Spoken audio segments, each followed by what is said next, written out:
Mucaa dheengadda isinii himnee turre kabaaburaan dirree dawaa irraa Jabuutii seenuuf itti rarra'ee miila dhabe san akka inni gara biyyaatti galuuf imbaasii Jabuutiitii wajjiin obboleessi keenya Mu'aaz Muhammad dubbatanii jiran.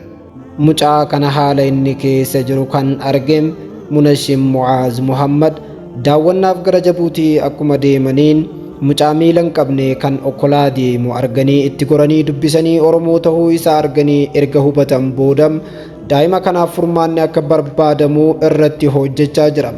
Obboleessi keenya Mu'aaz Muhammad gara biyyaatti galee mucaan kun akka gargaaramuuf haala mijeessuudhaaf kutannoo fi murannoodhaan imbaasii Jibuutii bira dhaqee dubbise.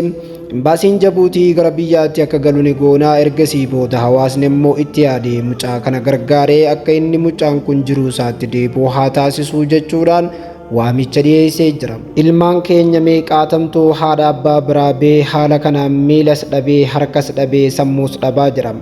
Egeree ilmaan keenyaatiif kan yeroo hundaa'uu yaaduu qabu numa mataa keenya jechuudha.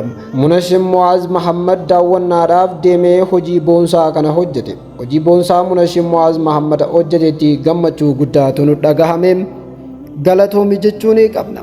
Namni nama hin galatoonfanne rabbii isaallee hin galatoonfatu akkuma jaamu Munashim Mu'aaz Muhammadiin galatoomaa mucaa kana hiree inni keessa jiru sanuu maatii biraa miila fayyaan bahem mee miila dhabee maatii kiyyatti akkamittiin deebi'e jee xiinsammuudhaan miidhamaa kan jiru.